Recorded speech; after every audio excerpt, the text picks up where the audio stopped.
আসসালামু আলাইকুম। সবাই কেমন আছেন? আশা করি সবাই ভালো আছেন। আজকে আমি নিয়ে এসেছি একটা রেসিপি। রেসিপিটা হলো মেরি বিস্কুটের মিষ্টি। এখানে আমি ৩ টা মেরি বিস্কুটের প্যাকেট নিয়েছি ৳৫ দামের। এটা দিয়ে আপনাদেরকে মিষ্টি বানিয়ে আমি দেখাবো। তা চলুন বিস্কুটগুলো গুঁড়ো করে নেই। দেখুন আমি মিক্সিতে নিয়ে নিয়েছি। এটা আমি গুঁড়ো করে নিব এখন। বিস্কুটগুলো আমার সব গুঁড়া করা হয়ে গেছে। তা এর মধ্যে এখন আমি দিয়ে দিব ১ চিমটি বেকিং সোডা। এটা কিন্তু খাওয়ার সোডাটা আমি দিয়ে দিচ্ছি। তো এখন আমি দিয়ে দিব এই ৳৫ দামের দুটো দুধ পাউডারের প্যাকেট নিয়েছি। এই দুটো দিয়ে দিব আমি।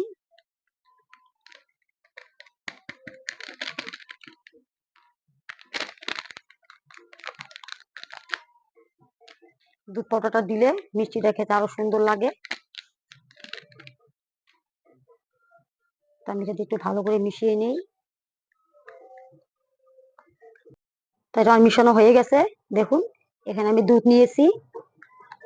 দুধটা কিন্তু হালকা একটু গরম করে নিবেন। আমি দুধটা দিয়ে ডোটা বানিয়ে নিব। অল্প অল্প করে দুধটা দিব, একবারে দিব না।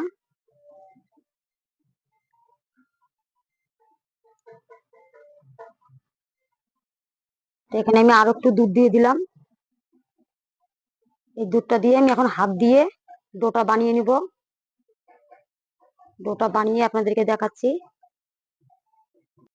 তো দেখুন ডোটা আমার একদম হয়ে গেছে। এটাকে আমি 10 মিনিটের জন্য রেস্টে দিয়ে দিব। তো ওদিকে আমি সেরাটা বানিয়ে নিব এখন। দেখুন এতটুক দুধ আমার বেঁচে গেল। তো দেখুন এখানে আমি কড়াইটা বসিয়ে দিয়েছি। গ্যাসটাকে জ্বালিয়ে দিলাম। তো এখন আমি এর মধ্যে দিয়ে দিলাম হাফ বাটি চিনি। এটাকে আমি সেরা বানিয়ে নিব। এখানে দেখুন আধা গ্লাস পানি নিয়েছি। এই পানিটা দিয়ে আমি সেরাটা করে নিব। আর এখানে দিয়ে দিচ্ছি এলাচ, 4টে এলাচ নিয়েছি। তো দেখুন আমার মিষ্টি শিরাটা একদম রেডি হয়ে গেছে। এটাকে এখন আমি নামিয়ে নিব।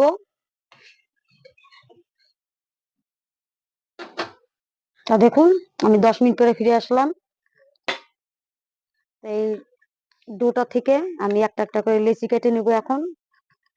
নিয়ে মিষ্টিগুলো বানিয়ে আপনাদেরকে দেখাচ্ছি।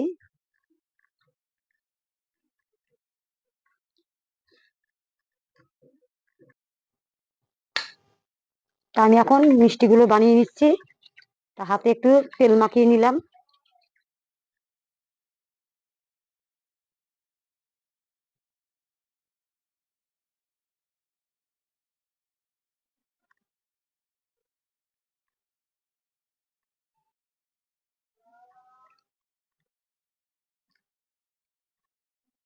তাই দেখুন এইভাবে করে নিচ্ছি।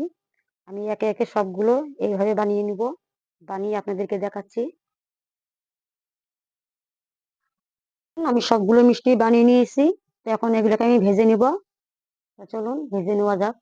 তা দেখুন আমি কড়াইয়ে আর তেল একসঙ্গে বসিয়ে দিয়েছি। গ্যাসটাও আমি জ্বালিয়ে দিয়েছি মিষ্টিগুলো ভেজে নিব দেখে। এখানে আমার তেলটা গরম হয়ে গেছে। গ্যাসটাকে হাইটে রাখবেন না, মিডিয়ামে রাখবেন।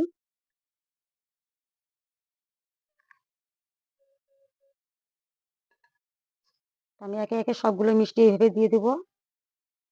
তা দেখবেন এগুলো নিজে থেকে একদমই ফুলে যাবে। দেখুন মিষ্টিগুলো আমি ভেজে একদম রসের মধ্যে চুবিয়ে নিয়েছি। তাই মিষ্টিগুলো দেখুন ভিজে কত সুন্দর টইটুম্ব হয়েছে। এইভাবে আপনারা যদি মেরি বিস্কুটের মিষ্টি খেতে চান বাড়িতে অবশ্যই ট্রাই করবেন।